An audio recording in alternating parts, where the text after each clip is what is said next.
Are you looking to create more Pokestops around your home? Maybe even get a stop by your house? Well, I can't guarantee exactly that you're going to be able to do that, but today in this video, I'm going to help you understand further about how to create Pokestops, a little bit more of the understanding and a great resource for you guys to be able to get to create and work around S2 cells. And S2 cells are a grid lock that goes over the map that allows us to be able to create Pokestops and POIs in Pokemon Go that will help you out. So what I'm going to do today is show you two stops where I'm sitting at on the corner right here that I did create, and how I was able to get these stops in the location. And it favored the position because we were able to use this location with the S2 cells and be able to create multi-stop areas with the locations that I'm at. So let's check it out right now. So first and foremost, you guys are going to have to understand the S2 cells and what goes on with the S2 cells. So I will put this link in the description of the video. You guys are going to want to get very familiar with it. I would even take a screenshot and go to your local area and find the cells and where the locations are of the Pokestops and the POIs, and then mark that cell, like cross it off. Like it can't be touched here because it's not going to work if there's multiple in there. What happens if you put multiple Pokestops in the same S2 cell? Either one of two things will happen. Number one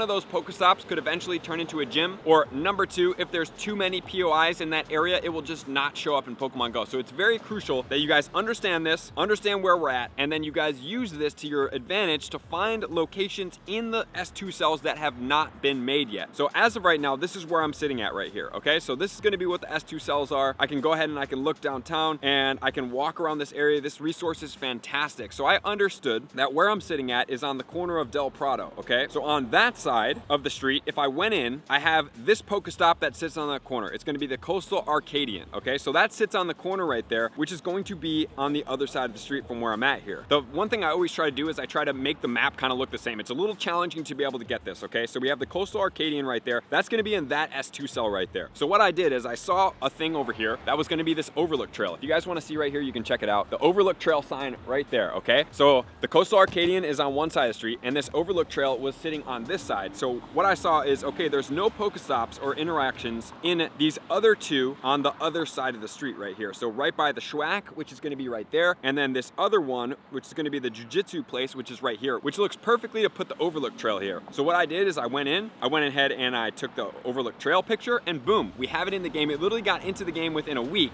And then I went across the street. Now I X'd out that box because I have this all crossed out. On the other side of the street, there's actually a insignia, like a lamp post that has a mural on it, and those are great things to be able to put into Pokemon Go, right? So all you have to do is, if you find a POI, let's go ahead and run this one through. Let's just say that, you know, I found this POI. We'll go into here, we'll go into settings, and then I'm going to scroll down. I'm going to click new Pokestops, and I can do 40 Pokestop nominations. Okay, so now it's going to say you want to set your location, but look in here, it already shows it. So I'm just going to pretend like, okay, that one was right there. Let's go ahead and confirm this one right here. We'll take a photo of it. Got to take a very legible photo. You don't want really like car license plates. You don't want people in there, anything that could show any type of relation to someone. You have to be neutral on this position to make sure that the Pokestop will get approved, because if somebody's in the picture, the Pokestop will get denied. So I'm going to take a picture here. Boom, overlook trail, right? So we're going to do the overlook trail next, okay? Take a photo of the surroundings. So I'm going to take a photo right over here and show that this is a sidewalk, right? Sidewalk right there. So there's the surroundings, and then I'm going to do the overlook trail. I'm not going to submit this because I already have trailhead sign, right? So that's pretty straightforward. Overlook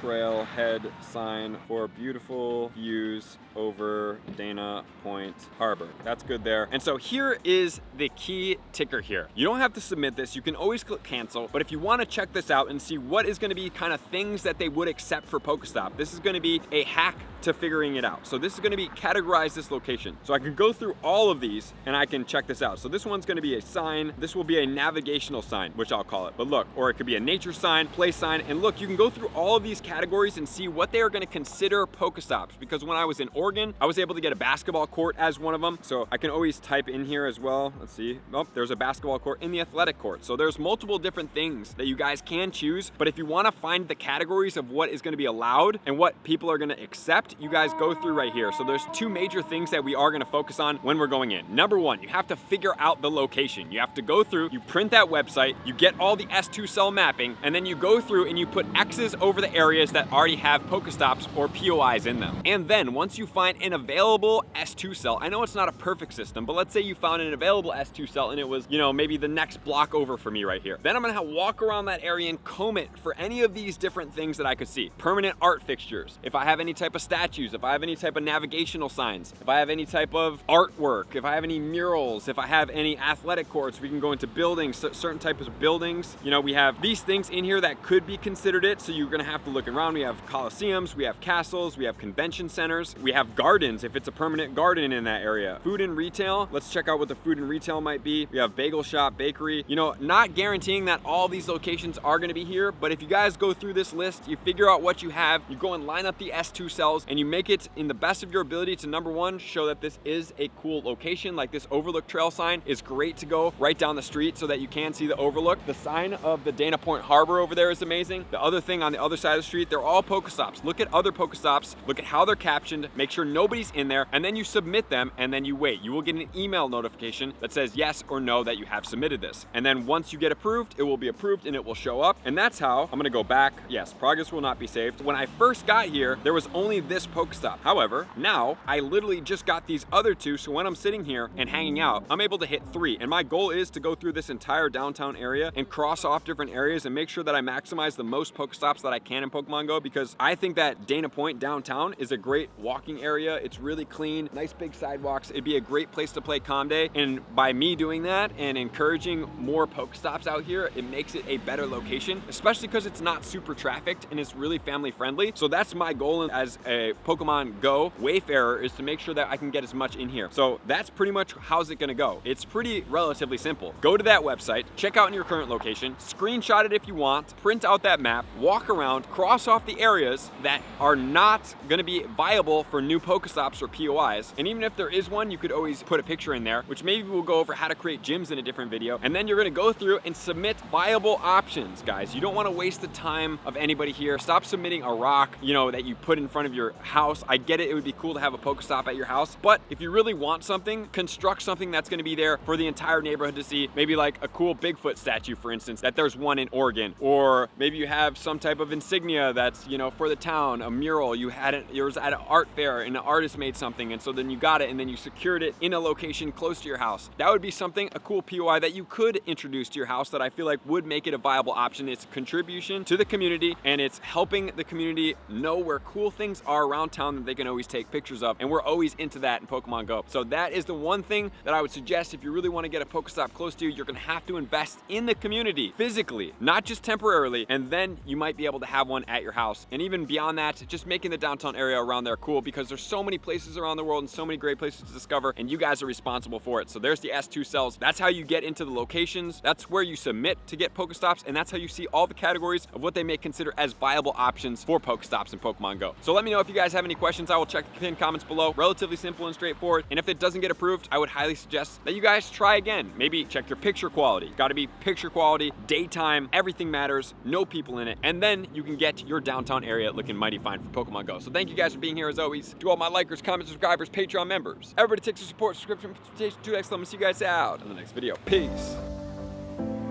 I want to take this time to thank everybody who supports me in every facet. It means the world to me, and an extra special thank you to all my Patreons. I greatly appreciate the extra support to continue to allow me to pursue Pokemon Go full time, allowing me to create my daily video uploads in the most timely fashion for everyone's benefit. Plus, I get the amazing experience of sharing my creative processes behind the scenes and rating all around the globe with select upper tiers. Thank you everybody for being a part of the Trainer Club. You all mean the absolute world to me, and I will see you guys out on the next video.